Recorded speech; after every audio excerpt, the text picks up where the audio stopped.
बोलो ओम नमः शिवाय।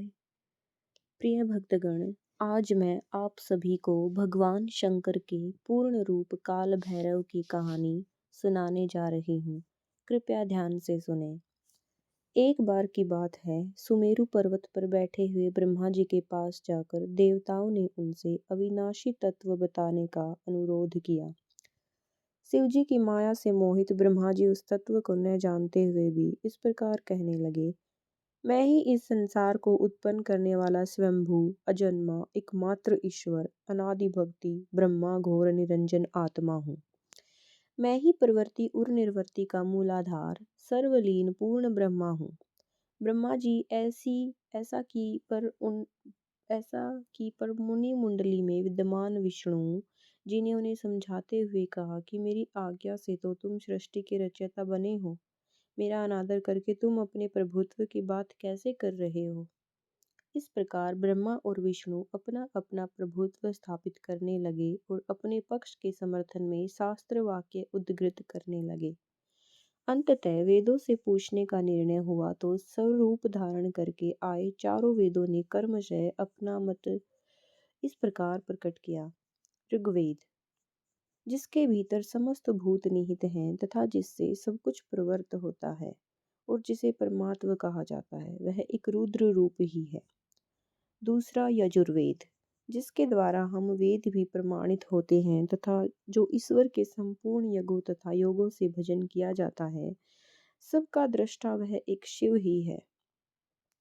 तीसरा सामवेद, जो समस्त संसारी जनों को भरमाता है, जिसे योगी जन ढूंढते हैं और जिसकी भांति से सारा संसार प्रकाशित होता है, वे एक त्र्यंबकम शिवजी ही है। चौथा अथर्ववेद, जिसकी भक्ति से साक्षात्कार होता है और जो सब या सुख दुख अतीत अनादि ब्रह्म है, वे केवल एक शंकर जी ही है। विष्णु ने वेदों के इस कथन को प्रताप बताते हुए नित्य शिवा से रमण करने वाले दिगंबर पीत वर्ण धूलि धूसरित प्रेमनाथ कुवेटाधारी सर्ववेष्टित वर्पनवाही निसंग शिव जी को परब्रह्म मानने से इनकार कर दिया।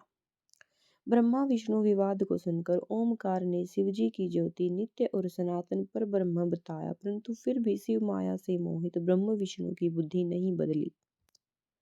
उस समय उन दोनों के मध्य आदि अंत रहित एक ऐसी विशाल ज्योति प्रकट हुई कि उससे ब्रह्मा का पंचम सिर जलने लगा। इतने में त्रिशूलधारी नील लोहित शिव वहां प्रकट हुए तो अज्ञानतावश ब्रह्मा उन्हें अपना पुत्र समझकर अपनी शरण में आने को कहने लगे। ब्रह्मा की संपूर्ण बातें सुनकर शिव जी अत्यंत क्रुद्ध हुए और उन्हें तत्काल भैरव को प्रकट कर उससे ब्रह्मा पर शासन करने का आदेश दिया।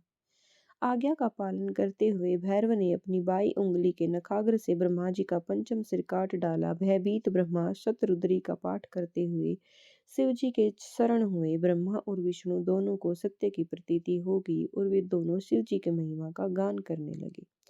यह देखकर शिव जी शांत हुए और उन दोनों का अभय दान दिया। इसके उपरांत शिवजी ने उसके भीषण होने का कारण, भैरव और काल को भी भयभीत करने वाला होने के कारण, काल भैरव तथा भक्तों के पापों को तत्काल नष्ट करने वाला होने के कारण पाप भक्षक नाम देकर उसे काशीपुरी का अधिपति बना दिया।